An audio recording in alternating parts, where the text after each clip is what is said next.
It pleased Darius to set over the kingdom 120 satraps, who should be throughout the whole kingdom, and over them 3 presidents, of whom Daniel was one, that these satraps might give account to them, and that the king should have no damage.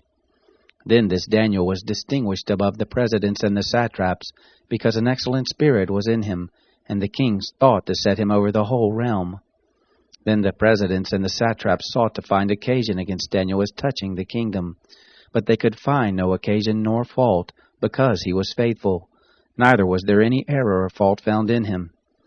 Then these men said, We shall not find any occasion against this Daniel, except we find it against him concerning the law of his God.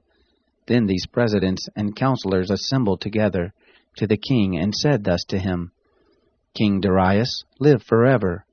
All the presidents of the kingdom, the deputies and the satraps, the counselors and the governors, have consulted together to establish a royal statute, and to make a strong law, that whoever shall ask a petition of any god or man for 30 days, save of you, O king, he shall be cast into the den of lions.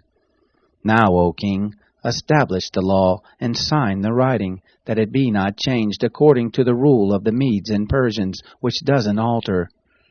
Therefore King Darius signed the writing and the law.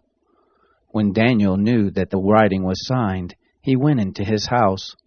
Now his windows were open in his chamber toward Jerusalem. And he kneeled on his knees 3 times a day and prayed, and gave thanks before his God as he did before. Then these men assembled together, and found Daniel making petition and supplication before his God. Then they came near, and spoke before the king concerning the king's law. Haven't you signed a decree, that every man who shall make petition to any god or man within 30 days, save to you, O king, shall be cast into the den of lions? The king answered, The thing is true, according to the law of the Medes and Persians, which doesn't alter. Then answered they and said before the king, That Daniel, who is of the children of the captivity of Judah, doesn't regard you, O king, nor the rule that you have signed, but makes his petition 3 times a day. Then the king, when he heard these words, was very displeased, and set his heart on Daniel to deliver him, and he labored until the going down of the sun to rescue him.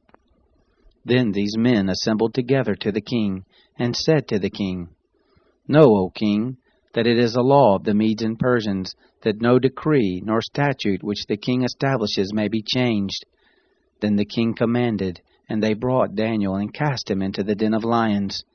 Now the king spoke and said to Daniel, Your God, whom you serve continually, he will deliver you. A stone was brought and laid on the mouth of the den, and the king sealed it with his own signet, and with the signet of his lords, that nothing might be changed concerning Daniel. Then the king went to his palace, and passed the night fasting. Neither were instruments of music brought before him, and his sleep fled from him. Then the king arose very early in the morning, and went in haste to the den of lions. When he came near to the den to Daniel, he cried with a lamentable voice.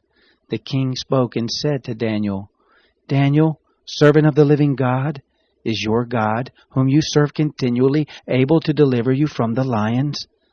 Then said Daniel to the king, O king, live forever. My God has sent his angel, and has shut the lions' mouths, and they have not hurt me, because as before him innocence was found in me, and also before you, O king, have I done no hurt. Then was the king exceeding glad, and commanded that they should take Daniel up out of the den. So Daniel was taken up out of the den, and no manner of hurt was found on him, because he had trusted in his God. The king commanded, and they brought those men who had accused Daniel, and they cast them into the den of lions, them, their children, and their wives. And the lions had the mastery of them, and broke all their bones in pieces, before they came to the bottom of the den. Then King Darius wrote to all the peoples, nations, and languages, who dwell in all the earth, Peace be multiplied to you. I make a decree, that in all the dominion of my kingdom men tremble in fear before the God of Daniel, for he is the living God, and steadfast forever. His kingdom is that which shall not be destroyed, and his dominion shall be even to the end.